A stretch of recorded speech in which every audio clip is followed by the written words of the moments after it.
PSSI resmi dilantik, target besar di depan mata. Komite Olahraga Nasional Indonesia atau KONI resmi mengukuhkan pengurus Persatuan Sepak Bola Seluruh Indonesia atau PSSI periode 2023-2027. Jabatan Sekretaris Jenderal Sekjen kembali diisi oleh Yunus Nusi. Komite Eksekutif atau Exco yang berjumlah 16 orang pun hadir dalam pelantikan ini, mulai dari ketum hingga jajaran anggota Exco. Dalam acara pelantikan ini, seluruh jajaran PSSI telah mengucap sumpah untuk bertugas pada periode 2023-2027. Erick Thohir sejatinya resmi terpilih menjadi ketum PSSI pada Kongres Luar Biasa atau KLB 16 Februari lalu. Namun setelah 3 bulan berlalu, Erick Thohir dan kolega tak langsung dilantik secara resmi. Situasi itu terjadi karena federasi dihadapkan dengan berbagai agenda dan juga menunggu gelaran SEA Games 2023 di Kamboja rampung. Selain itu, status Erick Thohir yang masih aktif menjabat sebagai Menteri BUMN juga jadi perhitungan untuk menentukan jadwal. Setelah resmi dilantik KONI, agenda terdekat PSSI adalah menggelar Kongres tahunan pada Minggu 28 Mei mendatang. Agenda utamanya adalah menetapkan program kerja, laporan keuangan, dan memilih detail kepengurusan atau komisi yudisial seperti Komite Disiplin, Komite Banding, hingga Komite Wasit. Dalam hal keuangan, Ketum PSSI Erick Thohir pun mengatakan bahwa PSSI akan profesional dalam mengelola anggaran. Erick mengungkapkan PSSI telah melakukan studi banding ke GFA yang 78% anggarannya diperoleh dari pendapatan sendiri. Erick menambahkan PSSI akan terus transparan dalam mengelola anggaran sebagai bagian menjaga kepercayaan masyarakat sepak bola.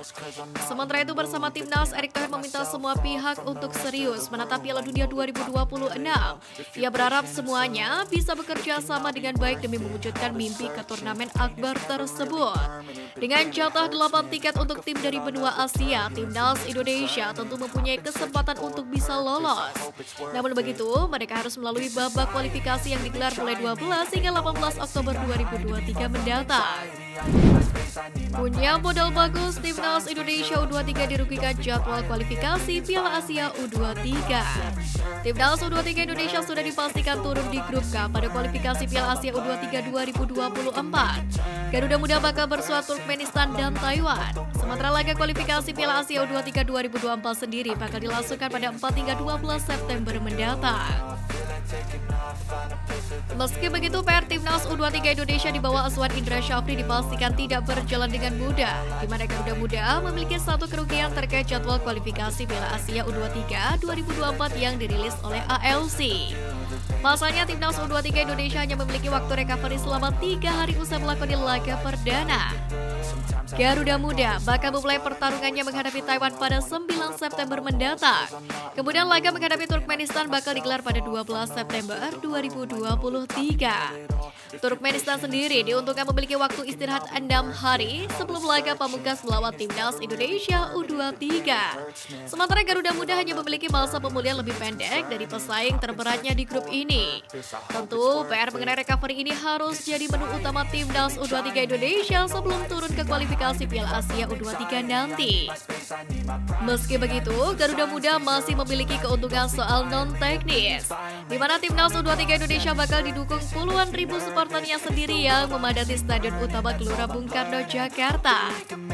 Tentu dukungan puluhan ribu supporter bisa menurunkan mental bertanding lawan. Bahkan Ketum PSSI Erick Thohir secara khusus meminta supporter untuk datang langsung ke stadion dan mendukung Timnas Indonesia U23 di kualifikasi Piala Asia U23. Supporter harus meneror Turkmenistan dan Taiwan agar mental lawan menjiut. Meski begitu, melihat peta persaingan di grup K babak kualifikasi Piala Asia U23 ini, Garuda Muda berpeluang besar untuk lolos untuk kali pertama ke putaran final.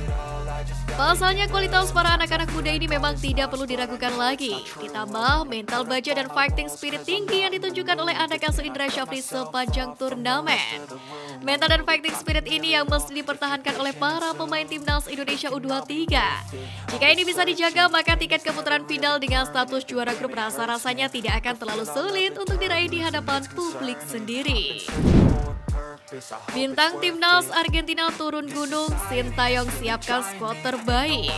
Timnas Indonesia menjadi salah satu lawan yang akan dihadapi Argentina di Tur Asia mereka dalam agenda FIFA Matchday Juni ini. Meski ini menjadi laga yang sangat ditunggu-tunggu, namun masih ada rasa penasaran di benak pecinta sepak bola tanah air. Salah satunya, akankah La Pulga ikut merumput di GBK? Atau akankah La Albiceleste membawa skuad terbaiknya? Menjawab rasa penasaran tersebut, media Argentina El Destape mengkonfirmasi bahwa Lionel Messi akan ikut dalam skuad Argentina saat menghadapi timnas Indonesia. Bahkan bintang Paris Saint-Germain itu sudah memberitahu pihak AFA dan sang pelatih Lionel Scaloni.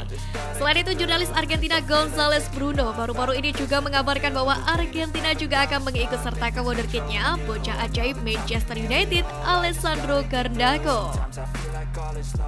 Kabar tersebut tentu membuat pecinta sepak bola tanah air semakin antusias, sebab Garnacho adalah salah satu pemain muda yang menonjol pada musim 2022-2023 ini, di mana ia tercatat telah tampil sebanyak 32 dengan kontribusi 5 gol dan 5 assist di lintas kompetisi. Jelang menjalani Tur Asia melawan Australia dan Indonesia pada FIFA Matchday, timnas Argentina dikabarkan baru akan mulai berkumpul 10 Juni di Beijing, China. Namun sejumlah pemain akan menyusul, terutama yang akan bermain pada final Liga Champions. Di antaranya adalah Julian Alvarez yang memperkuat Manchester City dan Lautaro Martinez yang bermain untuk Inter Milan. Sementara untuk penggawa Garuda sendiri dikabarkan Sintayong telah mengantongi setidaknya 26 pemain. Dalam hal ini, pemain keturunan Indonesia Alkan Bagot pun disebut bakal bergabung di FIFA Matchday Juni mendatang melawan Palestina dan Argentina. Kabar ini datang dari mantan ketum PSSI Muhammad Iriawan dalam unggahan Instagramnya pada Selasa lalu. Di sisi lain, kendala hadir dari salah satu pemain naturalisasi baru, yakni Ivar Jenner. Bahkan ia terancam tidak bisa diturunkan. Pasalnya, dia pernah tercatat menjadi bagian dari timnas Belanda U15. Maka untuk proses menjadi WNI, ia memerlukan waktu yang lebih lama. Sementara untuk Struijk sendiri hanya cukup laporan saja ke FIFA karena belum pernah membela timnas Belanda di segala usia. Sementara itu, menanggapi dua pertandingan yang menanti timnas Indonesia, Nova Arianto meyakini bahwa laga melawan timnas Argentina dan Palestina bakal menjadi pertandingan penting untuk mengasah mental dan pengalaman pemain. Untuk itu, tim pelatih akan mempersiapkan skuad Garuda dengan maksimal.